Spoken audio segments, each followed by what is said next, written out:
Kay Congressman Kimbo, galing po ako sa Kamara. Hindi ko po kinakailangan si SAS para sabihin na mas matindi ang extraordinary expenses. Kasi sa katunayan po, lahat ng tinatanggap nating pera dyan sa Kamara, wala na pong liquidation. Hindi lang po extraordinary expenses. Magpakatuto kayo dyan. Nung ako po ay kongresista, 2 taon naman ako nakaupo dyan, wala pong liquidation ang mga budget na natatanggap ng mga kongresista. Pinipirmahan lang natin ng certification. Mas matindi pa po ang proseso at ang patakaran dyan sa Kamara. Naging kongresista po ako, pinirmahan ko yung mga certification na yan. Nung bago ako, sa totoo lang po, ang dami nag-a-apply, yung mga dating staff na mga nawala ng kongresista. At ang palagi nilang sinasabi, kailangan nyo kami sa liquidation dahil mahirap ang liquidation. Mula po nung 17th Congress, tinanggal na po yung liquidation. Certification na lang.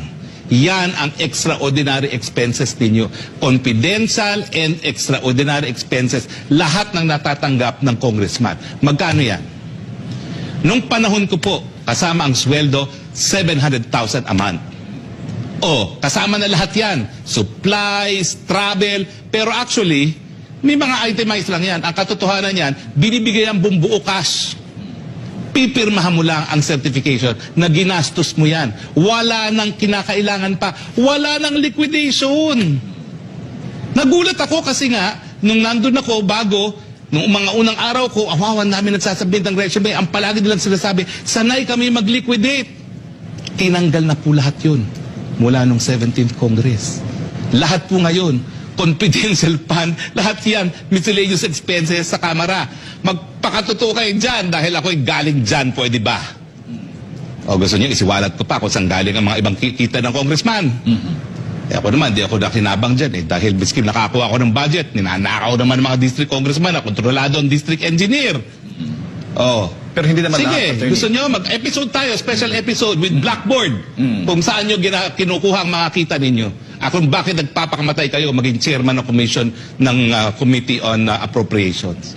Sige, siwalat natin kung magkano ang proyekto ng mga speaker at magkano ang mga kinikita nyo sa kada piso na ginagastos para sa infra. Gusto nyo? Personal knowledge yan. Hindi ako gaya ni SAS na nagtatanong. Karanasan ko. Nakita ko personal.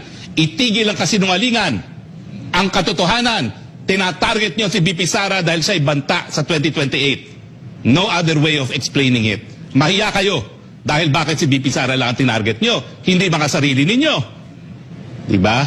Kung talagang kayo'y nagmamahal sa bayan, kung talaga kayo, dais nyong ibigay ang pondo sa West Philippine Sea, yung sarili ninyong mga miscellaneous funds, ibigay nyo para sa West Philippine Sea. Huwag nyo sasabihin you are on the right side of history, tatanggalin nyo isang opisina lang ng Vice President, pero sa inyo, tatago nyo pa rin. Hypocrisy is that is the right word for you. Right place of history, mahiya ka nga dyan. Wala ka nga dyan liquidation ngayon sa House Pirma lang kayo ng pirma dyan. Certification lang ang kailangan dyan. Tapos, ang gagaling, we are on the right side of history. Anong right side of history? Parang mali ang history alam mo. Sige kayo. Huwag niyo akong hamunin. Ako nakikisama. Dahil minsan nga ako yan ang kultura dyan Makisama ka, kaya tahimik ka dyan. Pero, huwag kayong magsisinungaling at huwag niyo kayong asahan na mananahimik yung mga taong nakakaalam talaga kung anong patakaran dyan sa House. Magpakatotoo po tayo lahat. Lahat kayo, kailangan nyo niyang confidential fund. Bakit? Lahat kayo mga politiko namimigay na kung ano-anong pera kung kani-kanino. Pipilayin nyo lang yung kalaban, kaya tatanggalan ninyo. Pero at least si BP Sara, wala pong aligasyon yan na magarbong buhay. Ang bahay niya sa Maynila, inupahan. Wala namang aligasyon na meron siya mga magarbong bahay. Wala man lang nagsasabi na kinukurakot niya. Kayo. Gusto niyo ba, mga congressman? Siwalat natin lahat. Tigil po ang hypocrisy. Magpakatotoo kayo lahat dyan. At saka, dapat sundin natin yung tinatawag na due process of law. Equal protection of the law. Kung tatanggalin ang confidential funds dahil kinakailangan doon sa West Philippine Sea, lahat tanggalin.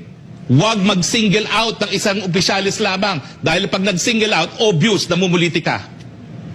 At pwede ba, sa panahon na pumutok na naman ang labanan sa Israel at Middle East, na alam natin na baka magdoble na naman ang presyo ng gasolina dahil dyan, itigil na muna yung pamumulitika. Ako, umakit ako sa entablado ni PBBM na talaga ang pamilya, linabanan ko. Bakit? Dahil naniwala ako na sa dami ng problema ng COVID, ng Ukraine, kinakailangan talaga yung pag-iisa na yan. Bakit yung sisirain yung pagkakaisa na yun? Hindi naman kayo umakyat dyan sa entablado na yan. Itigil yan, mahiya kayo. Sa panahon na ang daming paghamon, uunahin nyo ang inyong mga personal na ambisyon. Nasaan ang kaluluwa ninyo? Meanwhile, pwedeng magdoble na naman ang presyo ng gasolina. Uunahin nyo yung, idadivert nyo yung issue dahil wala kayong magawa sa pagtaas ng mga presyo ng bilihin. Pupuruhan nyo yung kalaban nyo sa 2028. Mahiya kayo! Bagay, wala naman talagang hiyanan sa politika. Yan ang katotohanan.